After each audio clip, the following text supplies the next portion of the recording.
Почитувана јавност, добро вечер и добре дојдовте во вечерашниот подкаст.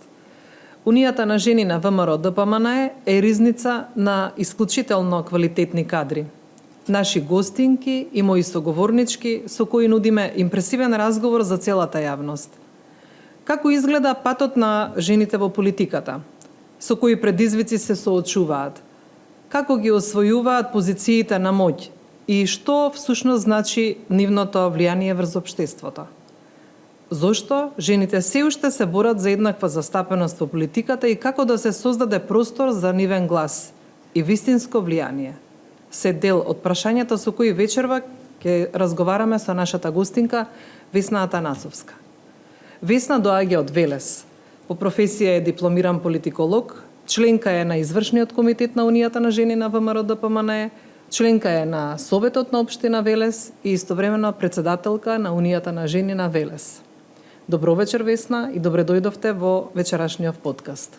Така, добро вечер. На почетокот сакам да се заблагодарам за поканата и учеството во овој подкаст. Истовремено и да ги поздравам сите оние кои што ги следат подкастите на ВМРО ДПМН. Благодарам. На почетокот да поразговараме за вашето политичко искуство и вашата всушност политичка улога од минатото до денес. Која е Весна Атанасовска и како го дефинирате собственото политичко искуство? Така како што и ме најавивте, јас по професија сум дипломиран политиколог, председателка на Унијата на жени на ВМРО ДПМН во Велес, член на Советот во општина Велес. Моето политичко искуство се темели веќе некаде од моите 18 години, почнувајќи во структурата на Унијата на млади сили, каде што исто така во еден исклучително тежок период, каде што партијата беше во опозиција, всушност тоа се и моите почетоци, креиравме младински политики за подосна во текот на моите партиски ангажмани да се вклучам активно и во Унијата на жени. Во изминатиот период, во два последователни мандати, сум председателка на Општинскиот комитет на Унијата на жени во Велес, исклучително успешен општински комитет кој што реализира многу активности. Јас велам дека поединците кои што раководат не би били толку успешни доколку тимот со нив не е успешен, значи учествуваат успешни жени кои што се занимаваат во најразлични области, креативни жени. Во изминативе години не можев точно да дефинирам колку многу активности реализиравме и бевме помеѓу граѓаните. Соработувавме со Сдруженија на граѓани. Еве една од последните активности кои што ја реализиравме, одбележување на меѓународниот ден на мајчиниот јазик, кој што го посветивме на нашиот македонскиот со Сдружение на писатели на град Велес, една активност која што ќе стане традиционална во наредните години. Една од активностите кои што ни следи традиционално ја реализираме, значи од самите почетоци на формирањето на Унијата во Велес е еден великденски базар по повод Великден, каде што собраните средства ги даваме во хуманитарни цели. Најчесто ни се обраќаат најмногу за оваа цел. Соработуваме и донираме и во социјално загрозени семејства. Ја подигнуваме јавната свест на најразлични теми, онаму каде што гледаме дека навистина има потреба. Со еден збор, секогаш сме помеѓу граѓаните без разлика во каква позиција се наоѓа нашата политичка партија. Така. Велес ја има доктор Марија Јорданова, жената која го формираше првиот општински комитет на Унијата на жени на Велес и ја формираше Унијата на жени на ВМРО ДПМН. Во оваа прилика јас би сакала да ја поздравам и да ја посакам спокојни пензионерски денови.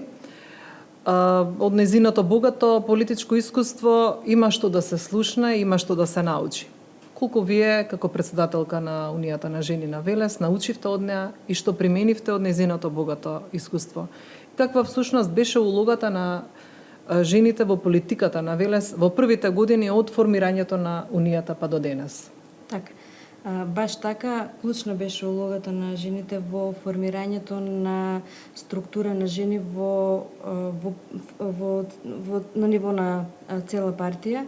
Во разговор со доктор Марија Јорданова, таа вели дека тоа беше еден исклучително тежок период, но вели дека ние бевме цврсто убедени дека можеме да организираме структура која што тогаш во тој период формално постоела како структура во статутот на партијата, меѓутоа реално не били изградени и формирани општинските комитети. Кажа дека формирав тим на храбри жени во општинскиот комитет во Велес, но ова е многу битно кое што сакам да го истекнам. Вели без родово сензитивни мажи немаше да успееме да го формираме првиот општински комитет на Унијата на жени, со кој што апсолутно добивме и поддршка од тогашниот претседател на партијата и од тогашните членови на извршниот комитет.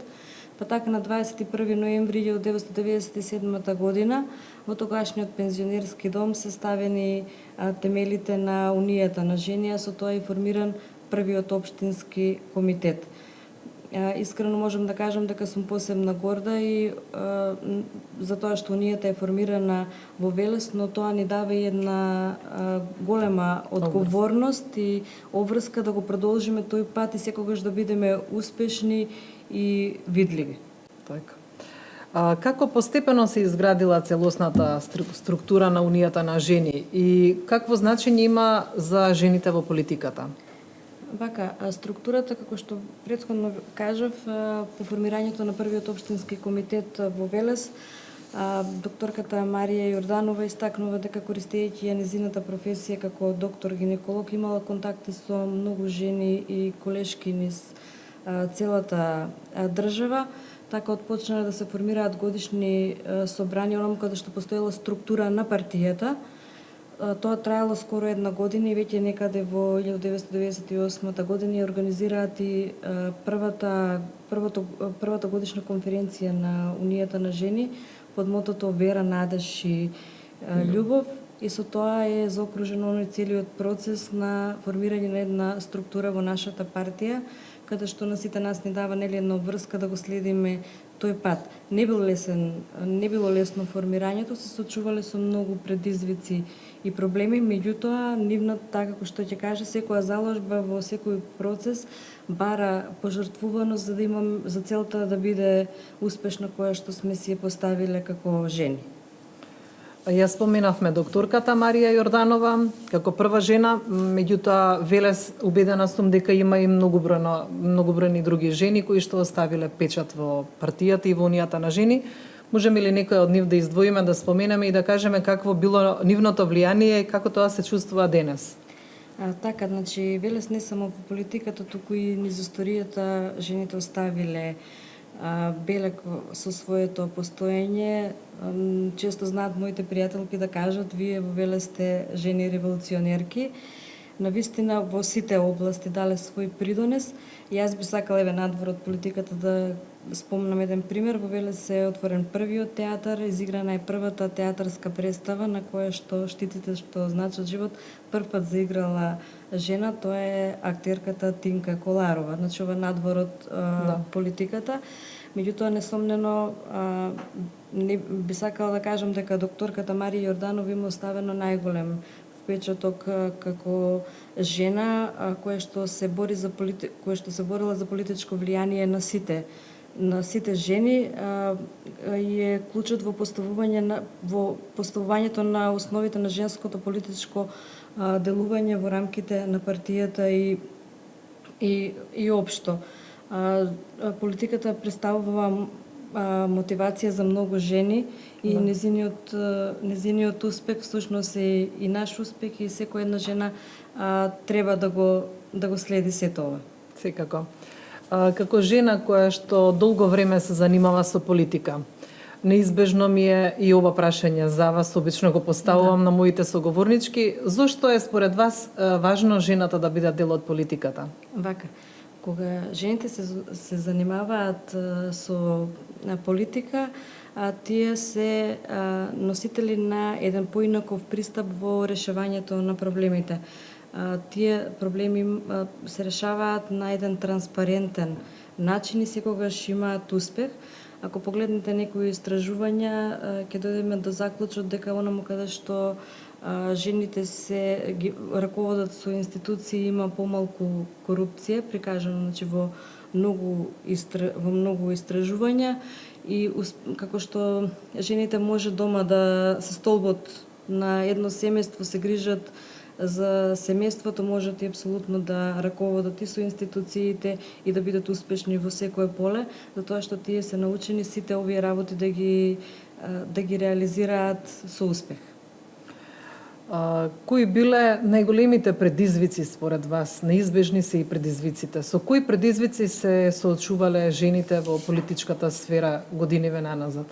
Така, во годините наназад, па може би да кажем дека и се уште, прво и основно се соочуваат со општествените предрасуди дека политиката најчесто е машка професија и дека жените не можат да учествуваат во незе, меѓутоа полека тие бариери се надминуваат. Најчесто во изминатите години немале менторска поддршка, значи недостаток од менторска поддршка, за да знаат како може да успеат во јавниот и политичкиот живот. Една од поголемите проблеми сметаме е дека дискриминацијата и сексизмот. Тука жените сме имали пример на жени кандидатки каде што често се напаѓани, по социјалните мрежи можеме да видиме дека изобилуваше со навреди и тоа се моменти во кои што голем дел од жените можеби и не се охрабруваат да учествуваат во јавниот и политичкиот живот и една од овие бариери кои што се соочуваат жените е финансиските предизвици. Вие сте членка на Советот на општина Велес. Кажете ни нешто повеќе за овој совет, како функционира, од кога сте вие во дел од советот, со кои проекти и активности се занимавате и што е она што е значајно за советот во општина Велес? Така, Советот на општина Велес и градоначалникот со својата посветеност и визија секојдневно докажуваат дека е возможно едно успешно локално управување. Ние во изминатиот период носевме одлуки кои што го подобруваат животот на граѓаните. Јас би сакала ќе набројам некои од последните проекти кои што се реализирани во општина Велес, значи уредување на партнер околу спомен костурницата, уредување на партнер во зградите комплекс Узус, спортско-рекреативни комплекси во местото, односно населбата Дворови, населбата Тунел. Како членови на Советот на општина Велес донесовме 3 развојни програми, значи тоа се реконструкција на улиците околу градскиот пазар. Втората развојна програма е продолжување на кеот на реката Вардар и реконструкција на многу улици. Исто така реконструиравме многу детски катчиња во градот и околните села. Се вложи во основните и средните училишта, значи училишни клупи, столчиња, клима уреди, сето она кое што недостасуваше во образовниот процес. Многу активности, многу работа, значи со многу посветеност се може да се реализира. За крај би сакала да ве запрашам кои се следните чекори на вас како председателка на Унијата на жени на Велес и всушност што би им препорачале на жените за нивно поголемо учество во политиката? Така, секоја заложба, како што кажува и докторката Марија Јорданова, пак за крај да ја спомнам дека во секој процес бара пожртвуваност. Ние ќе продолжиме со едукација, мотивирање и создавање на можности за жените. Една од нашите цели е што поголем број на жени во политиката. Со овој пат ќе го продолжиме со енергија, храброст и посветеност во наредниот период. Секогаш сме тука и за секоја една жена, без разлика дали е член на ВМРО ДПМН или не, ние секогаш како општински комитет стоиме на располагање да им помогнеме. Одлично кажано, ви посакувам многу успеси понатаму. Почитувани, да креираме простор за гласовите на жените да бидат слушнати, да поддржуваме еднакви можности и да градиме општество каде влијанието не се мери според полот, туку според визијата и посветеноста. Весна, ви благодарам за вашето учество во подкастот. А вам, почитувани гледачи, ви порачувам да останете со нас за повеќе разговори, инспиративни приказни, иницијативи што носат промени. Убава вечер, почитувани.